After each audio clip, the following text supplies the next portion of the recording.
अस्सलाम वालेकुम everyone, welcome to another vlog. I am Noor Mohammad. और कैसे हैं आप सब? तो आज का व्लॉग मैं बना रहा हूं और मेरे साथ एक बहुत बड़ी ट्रेजेडी होगी जो मैं आपको बाद में बताता हूं। लेकिन फ़िलहाल अभी के लिए मैं व्लॉग शुरू करता हूं। आज व्लॉग मैंने बहुत देर से शुरू किया है, कोई 3 बज रहे हैं, 3 सवा 3 हो गए हैं। और सुबह का मेरे क्लासेस थी ऑनलाइन जिसको मैं ले रहा था, और उसकी वजह से मैं अपना व्लॉग नहीं बना पाया। लेकिन अब इंशाल्लाह आप लोगों के लिए व्लॉग बनाना शुरू किया है। तो मैंने जो लास्ट वीडियो बनाई थी, एक मैंने गिव अवे करना था और मैंने वो अब तक वीडियो अपलोड नहीं की। वो वीडियो भी इंशाल्लाह जल्दी आ जाएगी। और मैं बहुत सुस्त हो रहा हूँ वीडियोज़ अपलोड करने में, पता नहीं क्यों, लेकिन कोशिश करता हूँ वीडियो अपलोड ज़्यादा से ज़्यादा करूँ, बट नहीं हो पाता, पता नहीं क्या प्रॉब्लम है। लेकिन चलें, फ़िलहाल अभी मैं पढ़ रहा था बैठा हुआ। हाँ, और एक और चीज़, ट्रेजेडी मेरे साथ ये हुई थी कि मैं कल व्लॉग शुरू किया और मैंने व्लॉग की काफ़ी क्लिप बना ली है। तो जब मैं उसे एडिट करने बैठा, मैंने कहा चलो ऐसा करता हूँ कि थोड़ा-सा एडिटिंग में ना डाल देता हूँ ताकि मेरे पास वीडियोज़ कहीं आगे पीछे ना हो जाए। तो जब मैं वीडियोज़ मैं फ़िल्मोरा में ट्रांसफ़र कर रहा था, तो सारी वीडियोज़ ब्लैंक आ रही है। मुझे नहीं पता वो क्या इश्यूज़ था, क्या इशू था, बग्स वगैरह कुछ आ रहे थे जिसकी वजह से प्रॉब्लम हो रहा था। मुझे बहुत टेंशन हो गई कि मैं क्या करूँ, मेरी तो सारी मेहनत ज़ाया हो गई। तो फिर मैंने क्या किया, मैंने कहा अब मैं ज़्यादा उसके बारे में सोचूंगा नहीं, मैं दोबारा से ब्लॉग बनाऊँगा। तो ये ब्लॉग पार्ट 2 बन रहा है एक ही ब्लॉग का। लेकिन फिर भी, और एक और बात कि वो जो बग्स आ रहे थे वो क्यों आ रहे थे, वो मैंने बाद में उस पर बहुत सर्च किया। कल रात काफ़ी देर तक मैं बैठा इसी तो सर्च करा, क्योंकि मैं पहले भी फिल्मोरा यूज़ करता रहा हूँ, तो फिल्मोरा पे कभी ऐसे इश्यूज़ नहीं आते थे। बट मेरे साथ हो रहा था कि मैं जब भी वीडियो इंपोर्ट करता था फिल्मोरा के अंदर, तो सिर्फ ऑडियो चलता था और पूरी वीडियो ब्लैंक आती थी। तो मुझे काफ़ी इश्यूज़ आ रहे थे, पता नहीं वो इश्यूज़ क्या थे। पर मैंने फिर उसके ऊपर रिसर्च की तो मुझे 2-3 यूट्यूब पर वीडियोज़ मिली। और एक One eternity later. एक वीडियो तो बिल्कुल यूज़लेस थी, मुझे समझ नहीं आई कि क्या था। उसने फिल्मोरा के अंदर से उसके प्रेफरेंस लिस्ट में कुछ चेंजिंग की, जीपीयू समथिंग। बट फिर दूसरी वीडियो में उन्होंने मुझे बताया कि दिस इज़ द इश्यूज़ कि आपकी वीडियो इनिशिएट नहीं हो रही और इसमें कोई बग्स का इशू आ रहा है। तो फिर मैंने देखा, उन्होंने एप्लीकेशन बताया। उस एप्लीकेशन का लिंक मैं डिस्क्रिप्शन दे दूँगा, that is one of the way, और वीडियो का लिंक भी दे दूँगा मैं कि वो क्या था प्रॉब्लम। वो वीडियो आप भी कर सकते हैं इस तरह। लेकिन मेरे साथ तो बहुत इशू आया, मेरी कोई वीडियो नहीं चल रही थी, सिर्फ ब्लैंक आता है, ज़्यादा टाइम लाइन के ऊपर वीडियो ब्लैंक, एडिट में बहुत इशू हो रहा था। तो फिर मैंने यही किया कि मैंने उसको स्किप कर दिया। लेकिन फिर मुझे एक और तरीका समझ आया कि मैंने कहा कि अगर मैंने अपने दिमाग से लड़ाई बात कि अगर मेरे फ़ोन से अगर मसला आ रहा है, मतलब कि मेरी वीडियो जो मैं रिकॉर्ड करता हूँ, मैं मोबाइल से रिकॉर्ड कर रहा हूँ, तो उसमें कैमरे का कोई गैलरी या कोई फ़ाइल का इशू आ रहा है, तो क्यों ना मैं अपना कैमरा सेटअप चेंज करके देखूँ। तो फिर मैंने क्या किया, मैंने प्ले स्टोर पे गया और मैंने एक और एप्लीकेशन इंस्टॉल की जिसका नाम था कैमरा एमएक्स के नाम से। उसका लिंक भी इन द डिस्क्रिप्शन है, बहुत अच्छी क्वालिटी। और इससे जब मैंने रिकॉर्ड की वीडियो, तो जब मैंने फिल्मोरा पे एडिट के लिए डाली, एडिट के लिए उसे फिल्मोरा पे लेके गया, तो मैंने देखा कि फिर कोई ऐसा इशू नहीं आता। मतलब वो मेरे फ़ोन से कोई इशू था, बट या हो गया तो गुड हो गया। यारा जी ऐसी शुक्र मेला लगाए रखो, बड़ा अच्छा काम कर रहे हो। हाँ जी जी। तो जी बात है कुछ इस तरह के, मैंने खा भी लिया है, पढ़ भी लिया है, हुन मैं हूँ वेला। तो मैं शुरू करने लगा हूँ कमीशन वर्क, और लेट्स स्टार्ट दैट। ज़्यादा टाइम नहीं वेस्ट करते ना।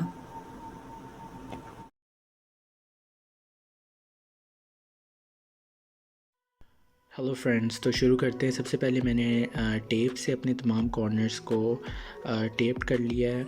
और इसके बाद मैंने अपना एक सिंपल सा आउटलाइन ड्रा की हुई है अपनी स्केच की।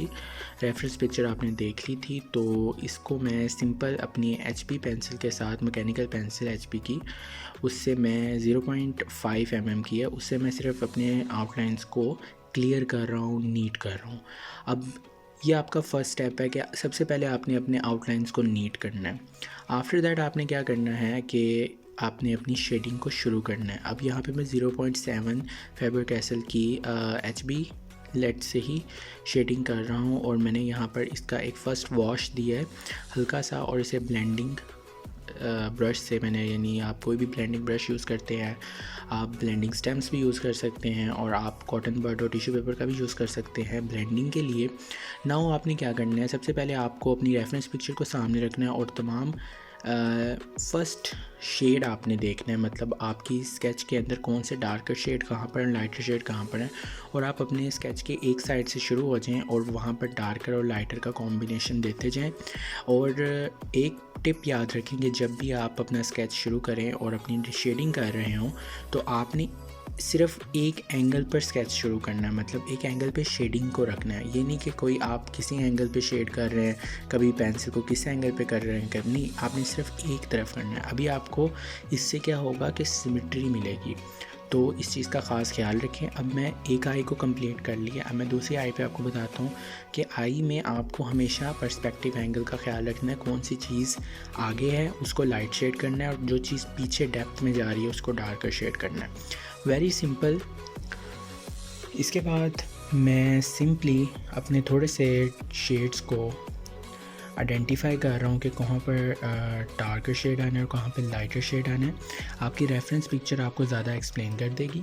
और अगर आप किसी बच्चे का स्केच बना रहे हैं, छोटा बच्चा है, चाइल्ड है, या कोई गर्ल का फेस बना रहे हैं, तो उसमें आपको ब्लेंड करने की ज़्यादा ज़रूरत, बिकॉज उनके फेस बहुत क्लियर होते हैं।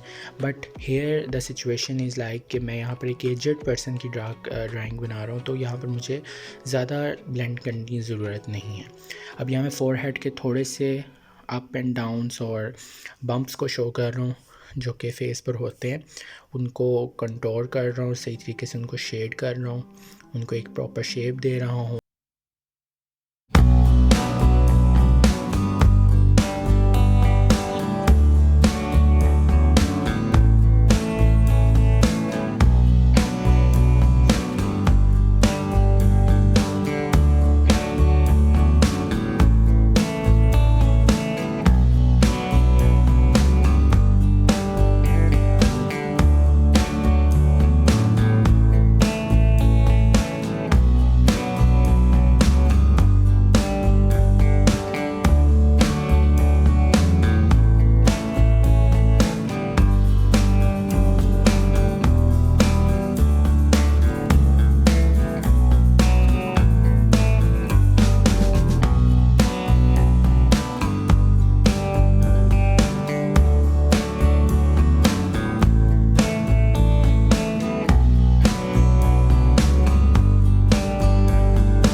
अरे बहुत शार्पनेस ना रखें, क्योंकि इससे वाइट हेयर्स की जो एक शाइनिंग होती है वो ख़त्म हो जाती है। तो शार्पनेस नहीं रखनी, बहुत ही सॉफ्टनेस करनी है।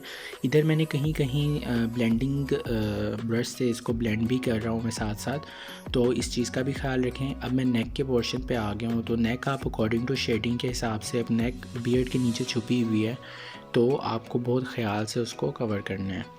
अब मैं यहाँ पर थोड़ा सा इनको अपने इंडेंटिंग टेक्निक यूज़ करते हुए बियर्ड के एजेस पे जो छोटे छोटे बाल होते हैं उनको कवर कर रहा हूँ, और थोड़ी बहुत ही जो टचिंग कैद है उसको कंप्लीट कर रहा हूँ। अब बालों पर आते हैं, तो मैं दोबारा इंडेंटिंग टेक्निक से वाइट हेयर्स को ड्रा करूँगा, और इसके ऊपर जब मैं शेड करूँगा तो ऑटोमेटिकली बहुत ही अच्छा रिज़ल्ट मिलेगा मुझे।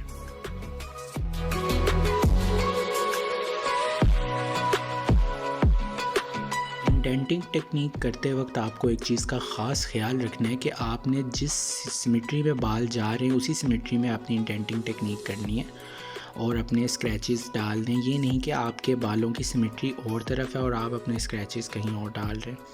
आप सिंपल इसको भी यूज़ कर सकते हैं और इसके अलावा भी। अब मैं यहाँ पर मैकेनिकल पेंसिल से बालों के एजेस पे छोटे छोटे बाल बना रहा हूँ जो कि थोड़ा सा रियलिस्टिक इफ़ेक्ट डालते हैं। यहाँ पर ईयर को हल्का सा शेड कर रहा हूँ। अब यहाँ पर जहाँ थोड़े से फेस मार्क्स हैं, जिस तरह छोटा तिल हो गया, और इन चीज़ों को हाईलाइट कर रहा हूँ। अब यहाँ पर मैं अपने तमाम जो ड्रेस है उसको ड्रा करूँगा। तो ये मफरल था, इन्होंने पहना हुआ था, स्कार्फ कह लें, उसको शेड कर रहा हूँ। तो बाज़ दफ़ा क्या होता है कि हम लोग जो ड्रा कर रहे होते हैं उसमें इट्स नॉट इम्पॉर्टेंट कि आप हर चीज़ को बहुत रियलिस्टिक पॉइंट ऑफ व्यू से लेकर जाएं।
तो guys this is the end of this vlog. I hope you like this vlog और आप सबको समझ आ गई होगी जो मैंने आप लोगों को एक्सप्लेन किया है, जो भी आप लोगों के साथ टिप्स एंड ट्रिक्स मैंने आपके साथ शेयर किया। I hope you like this.